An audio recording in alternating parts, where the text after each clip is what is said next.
We thought we have to have this guy. He normally does not speak at chapters. He's amazing. You guys, thank you so much, Christopher. I'm just going to let you turn it right all over.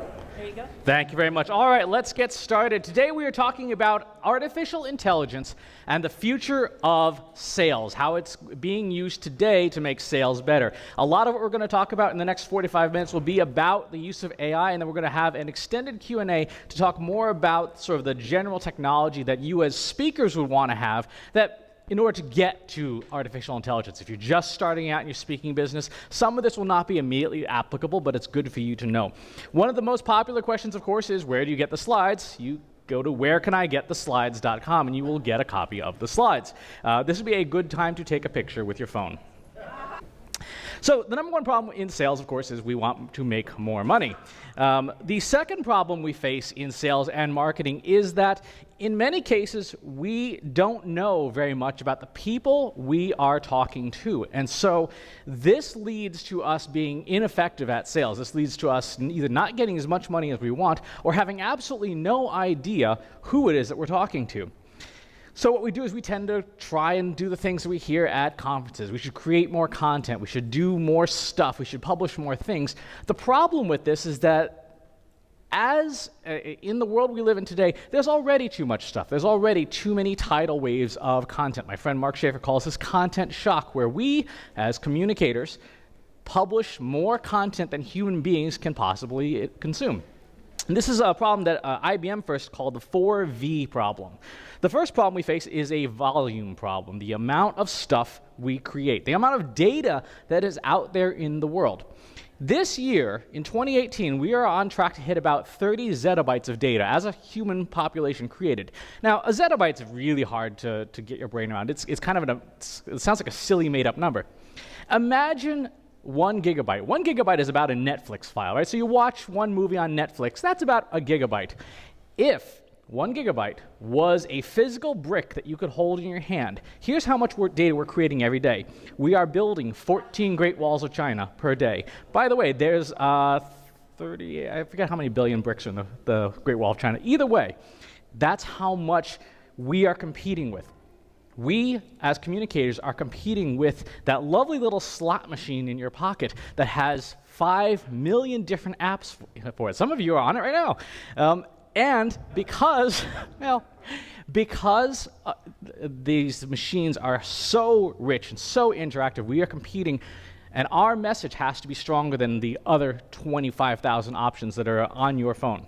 The second problem we face is a variety problem. This is fun. It's in 60 seconds on the internet. Here is what happens. This is 2017 on the left, 2018 on the right. In 60 seconds on the internet, we went from 70,000 hours of Netflix watched to 266,000 hours of Netflix watched.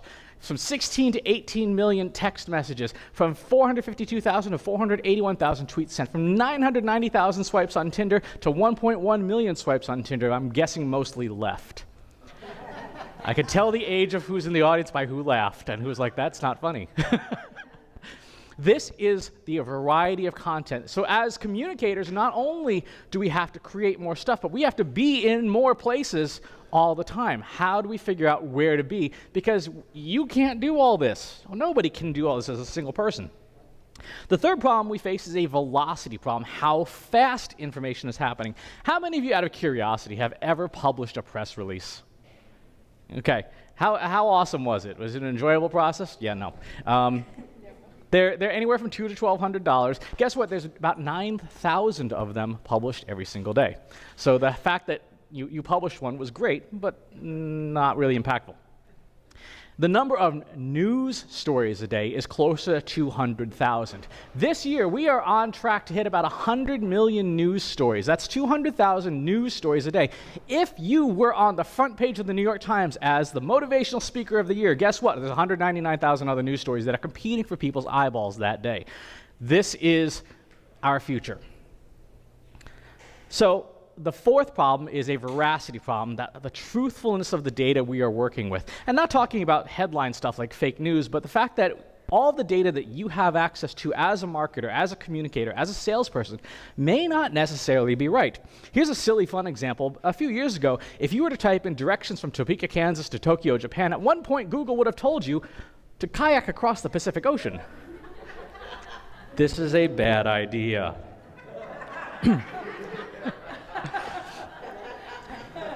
If you rely on data without understanding where the data comes from and how it's being put together, you could be doing the business equivalent of attempting to kayak across the Pacific. The impact of failing to address these data problems is monumental mistakes.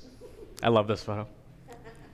We create content that is tone deaf, that is not resonant with our audiences.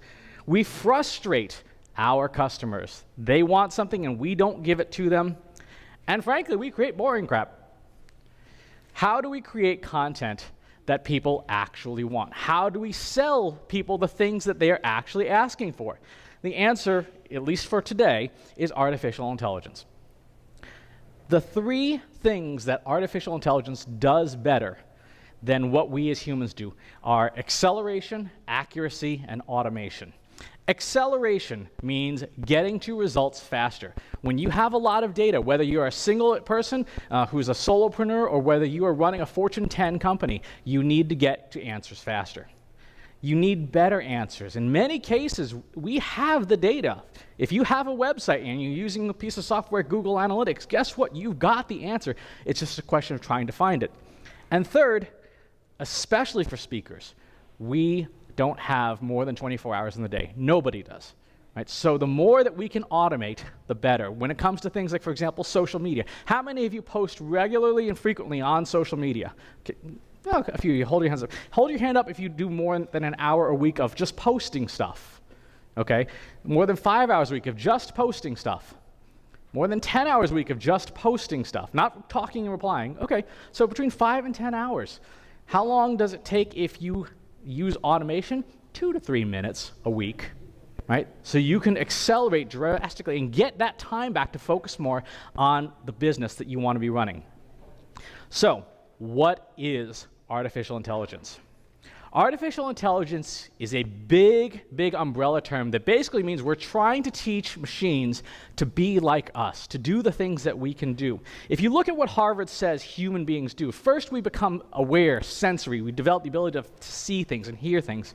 If you can hear the sound of my voice and it's not noise, you're using what's called language processing. If you can see me and tell the difference between me and this lovely equally gray background, then you're using vision. And these are the things that we're trying to teach machines how to do. The second thing machines do, that humans do, is learn language, and then we get to higher cognitive functions. By the way, as a parent of a teenager, I appreciate the fact that cognitive function drops off when they hit a teenager.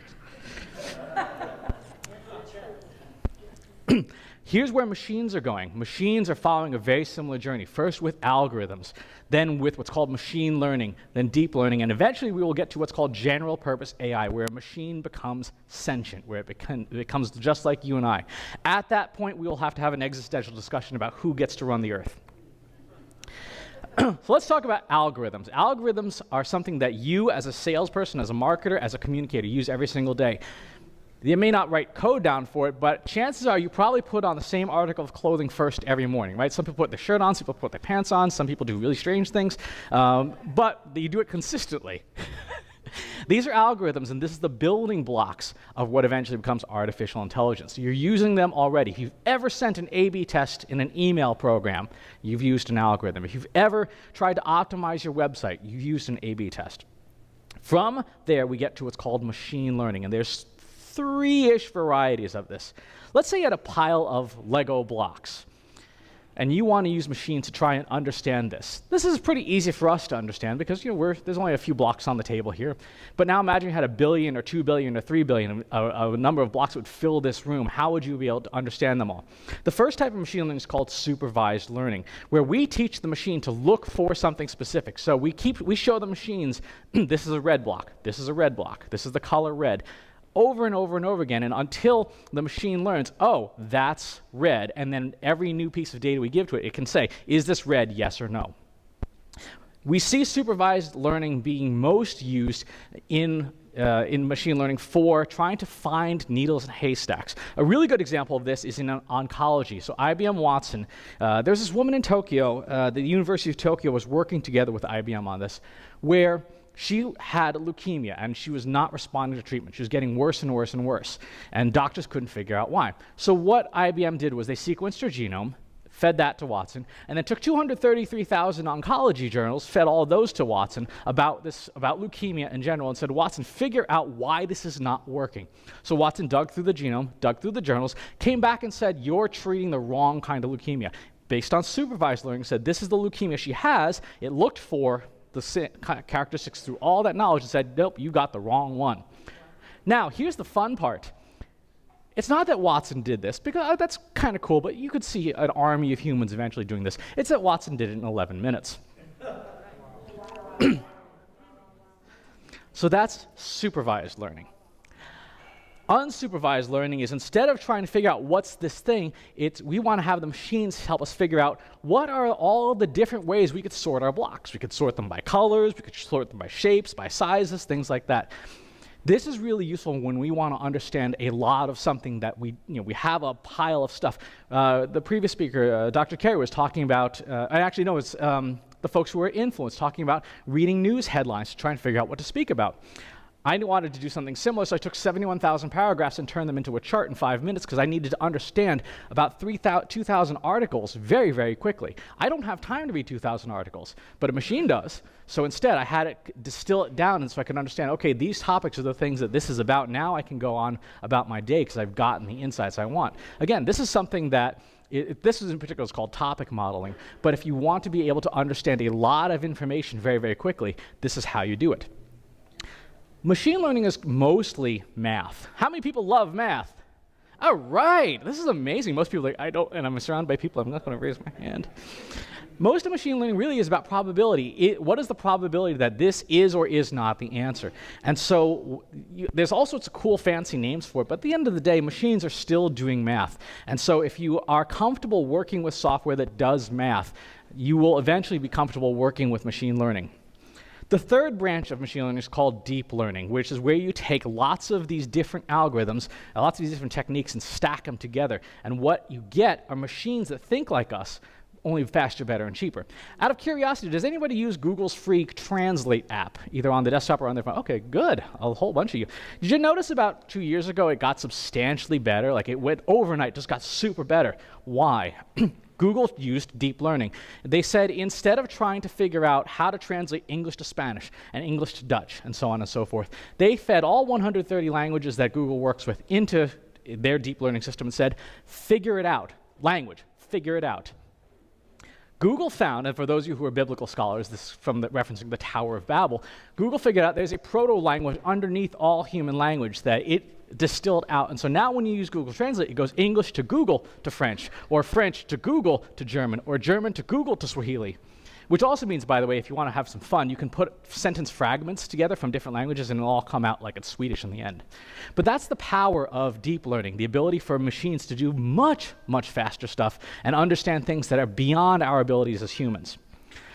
All of this is important because when you're talking to vendors, when you're talking to software companies, to subscriptions and things like that, you want to understand whose claims are valid based on the technologies they use. So this is sort of almost your BS detector for being able to evaluate companies you're working with. What are things that AI can and can't do? That's very festive. Artificial intelligence, for those of you who are a little older and remember former Defense Secretary Donald Rumsfeld talking in a news conference about the known knowns and the unknown unknowns, kind of a silly thing, but really accurate in that artificial intelligence is really good at dealing with that green quadrant, the known knowns. We know what we're looking for, and we know we have the data. So let's go make the machines do it faster, better, and more automated. Artificial intelligence isn't as good, but it can be good at we know we have the data, but we don't know what we're looking for.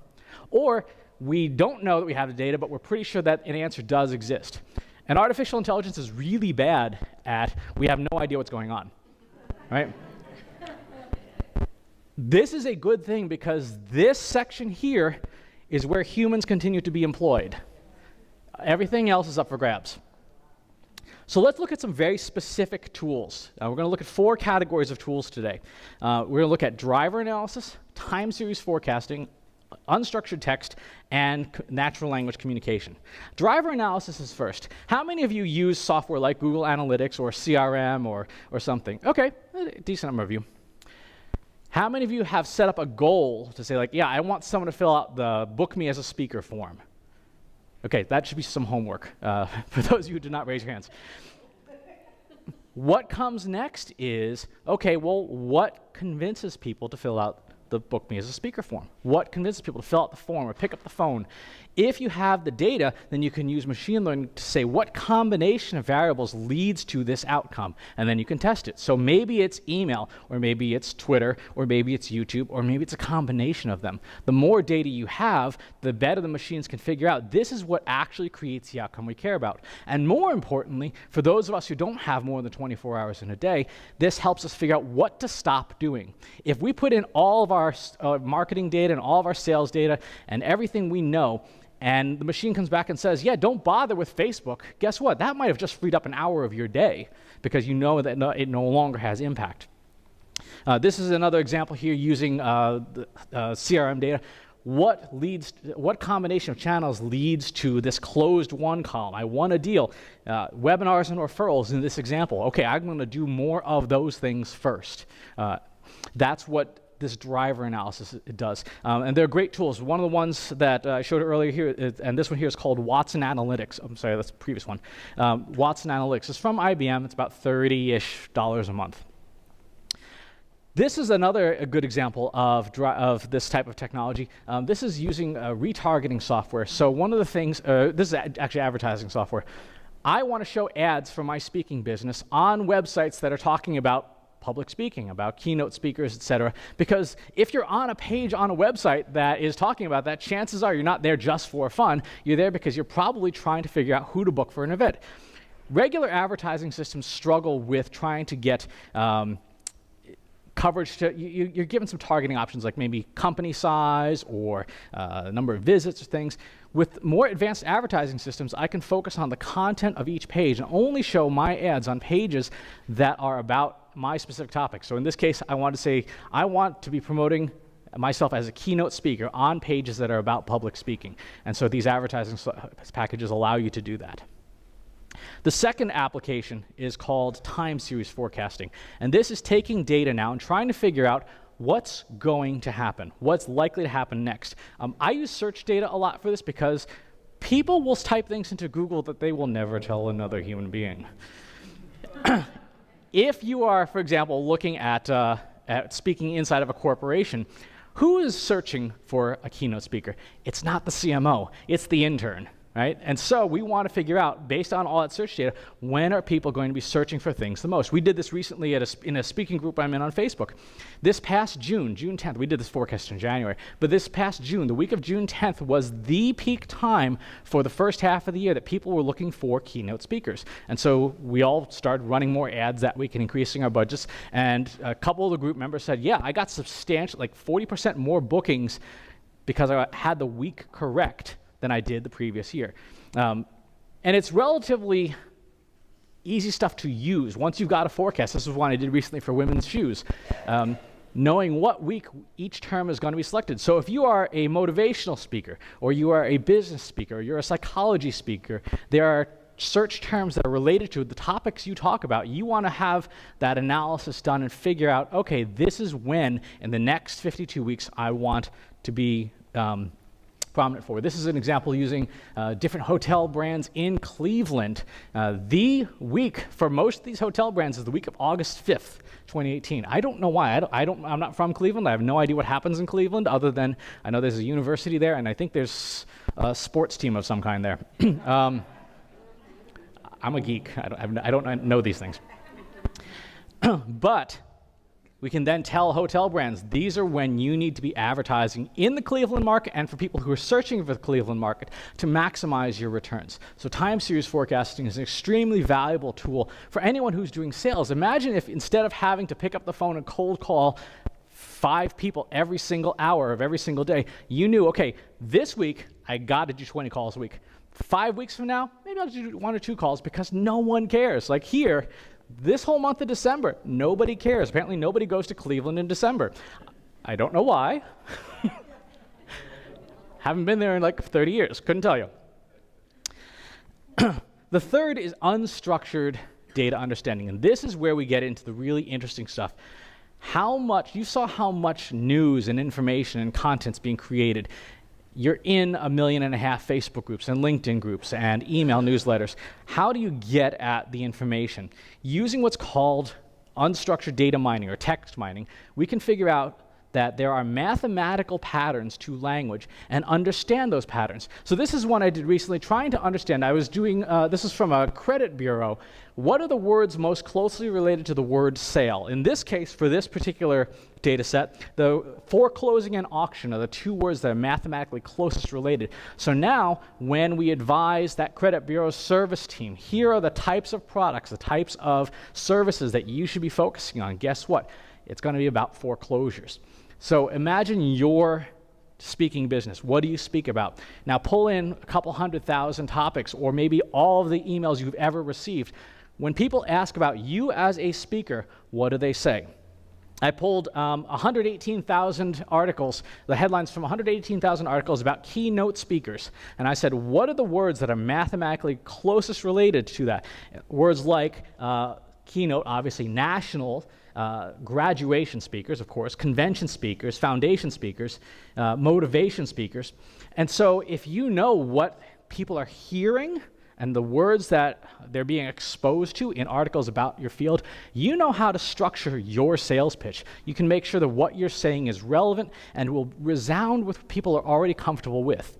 So this sort of analysis is very helpful. This also informs, by the way, the content on your website. Once you know all of the words that people talk about when they're talking about a keynote speaker, you can feed it into things like your search marketing software and understand these are the web pages that I have to optimize and the terms I have to optimize for them, so that when someone's Googling for a keynote speaker, like what is a keynote speaker or public speaking topics, you're there.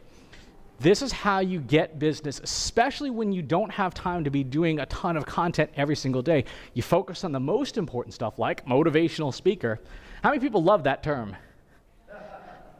It is interesting. Nobody raised their hand, and yet that is one of the most searched for terms. Right? 5,500 people a month search for that term. Of that, they search at least 1.2 times because they don't find what they're looking for. If you are a speaker and motivation is something you do, maybe it's time to revisit that term. Maybe it's time to revisit that content. Maybe it's time to revisit how you even brand yourself. But you do it with data instead of guessing. This is another fun example. We took a bunch of cheeses and we projected when these cheeses are going to be the most popular. And over time, things change. So motivational speaker will not always be the top term. Some weeks of the year, other terms will be more prominent. So being able to forecast by week and knowing in advance what's going to happen will make us much better at our sales.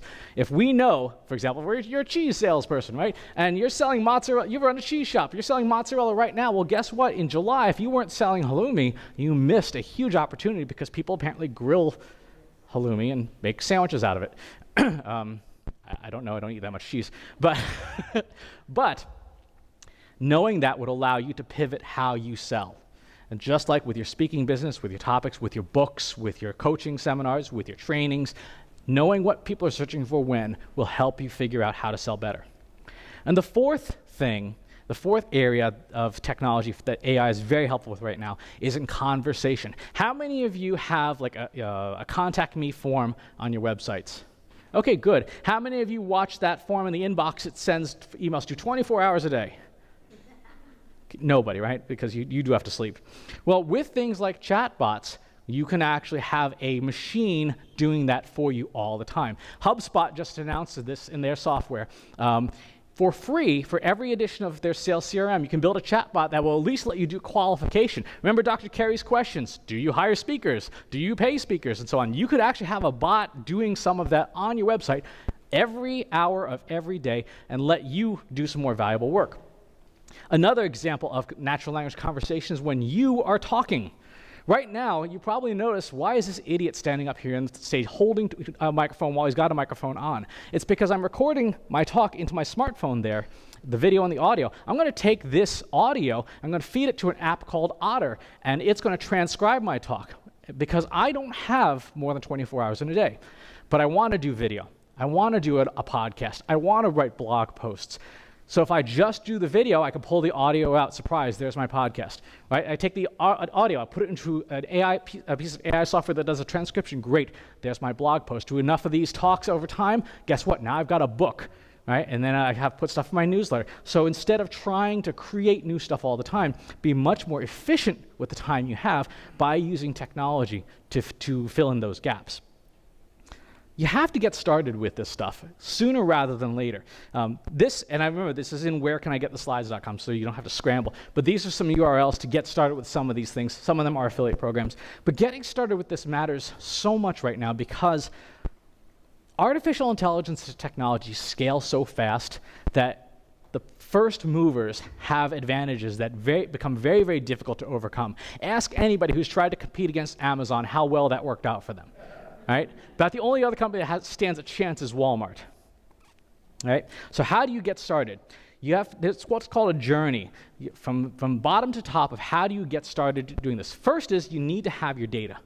Right? So if you're not using tools like Google Analytics, if you're not using tools like HubSpot, if you're not using tools like SEMrush and these other SEO tools, you need to, because that's where your data is going to come from. Once you've got your data, you need to start measuring, learning how to set KPIs. What do I care about? Form fills on my website. Hey, speaker bookings, things like that. Sales of your new book. Once you've figured out how to measure things, then you have to start doing insights and research, understanding why people did the things they did. So, again, going back to what Dr. Carey was saying earlier, it is perfectly appropriate to call up your existing customers and say, hey, why did you book me as a speaker last time? And try and get some more insights, some more language. By the way, you record those calls with permission, then you feed them to your AI to transcribe, and now you have a lot more data to mine. The fourth step is automating your processes. Start to look for every opportunity to automate that you can. From the simplest things like how do I schedule my social media to the most complex things like how do I turn all this content into these different forms. The faster you do that, the faster you have more time. The fifth step is data science, where you start building in capabilities. And this is something where we had a question earlier from Missy, like how do I get started at this when I'm not 22 years old anymore? If you have a business that has more than one employee, in your next hires, start looking for people who have some of these capabilities. Then you begin implementing machine learning and artificial intelligence. The 4 vendors that offer really good technology for this stuff, if you want to build it yourself, are Microsoft, Amazon, Google, and IBM.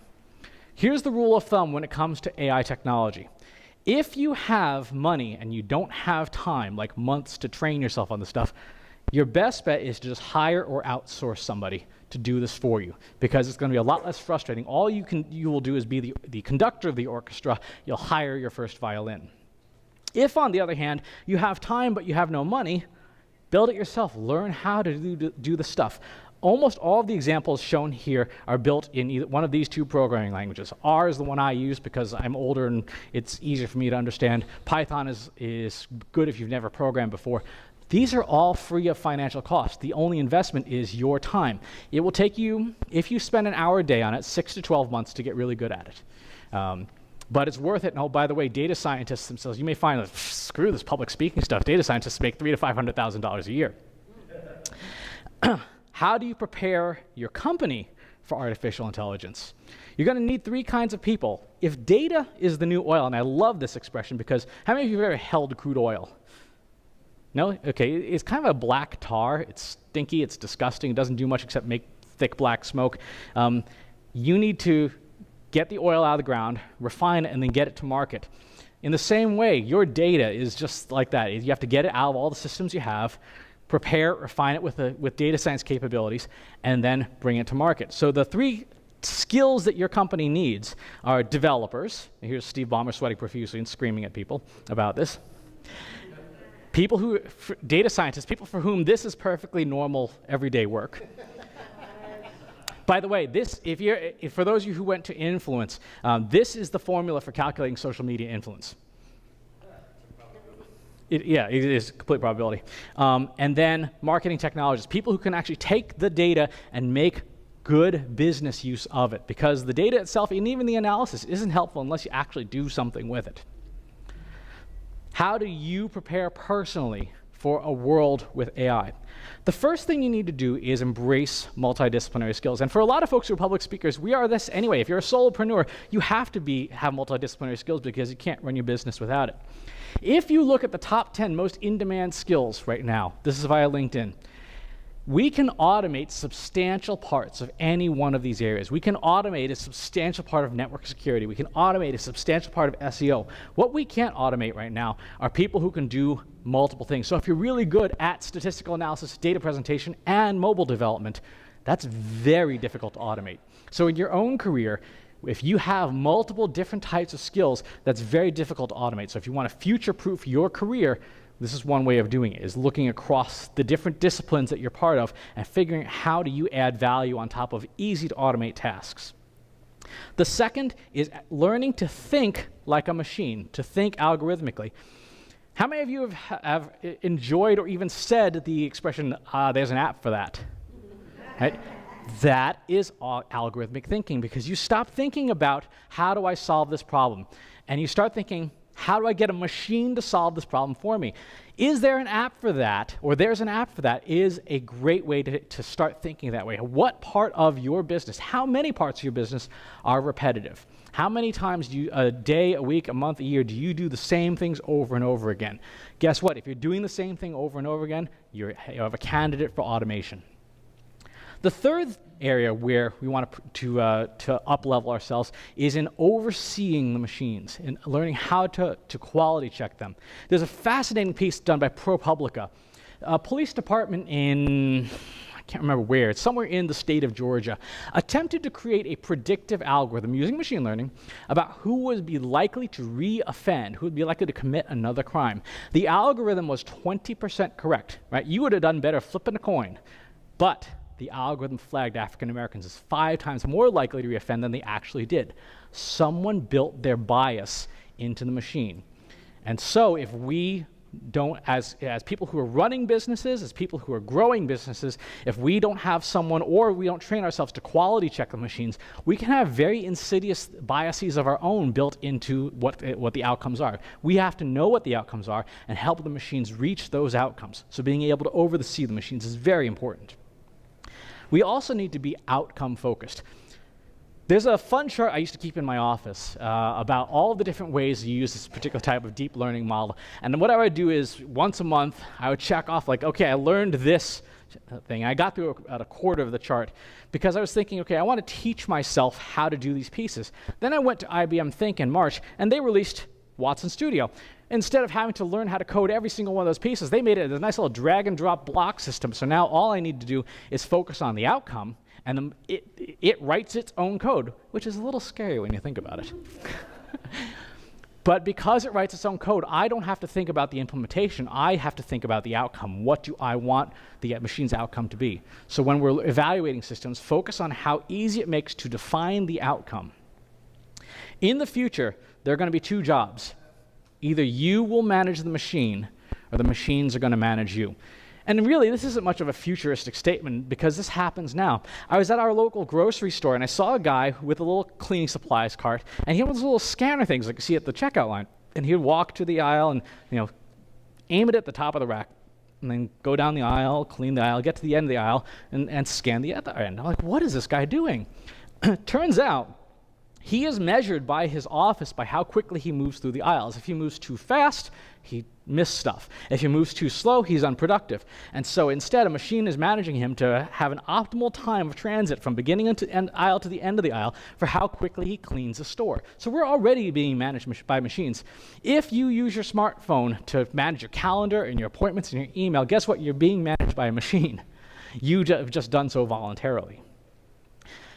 Anyone a little concerned about their future? Here's what AI can't do right now.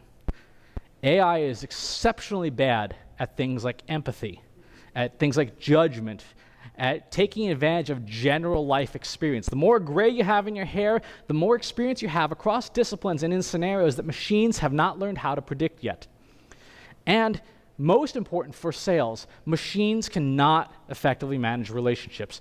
There is nothing that a machine is going to do that will let you have a friendly conversation with someone. So what your goal is to automate as much as possible up and down your business so that it frees you up to do these things, because this is where you as a human being will add value. So with that, I think we're going to move on to extended Q&A. But the first thing I want to address is a few people asked us at dinner last night, where should a marketer or a salesperson or a solopreneur especially get started? Map out what is your customer journey. So a lot of us who use CRMs are used to seeing things like prospect, lead, opportunity, proposal, closed won deal. For those of you who have had some experience in customer experience as a discipline, there's a thing called a customer journey: awareness, consideration, evaluation, purchase. Every technology, every tool, every vendor you're seeing has to fit in one of those spots. So what are the tools that you use to manage awareness? Things like social media, for example, and the scheduling software. What are tools you use to manage consideration? Things like email marketing and making sure that you're constantly staying in front of your audience. What are the tools you use to manage evaluation? A CRM like HubSpot would be the number one thing to do there to make sure that you're accurately and actively following up with people. And then the purchase process, managing your customers. No matter what tools come in and out of the market, if you've not mapped out your business and your sales cycle and then start plugging tools into that, you need to do that first, because that's how you're going to figure out what to buy, what not to buy, and who's a waste of your money. So with that, we're going to open up to questions. If you want help with your company's data and analytics, visit BrainTrustInsights.com today and let us know how we can help you.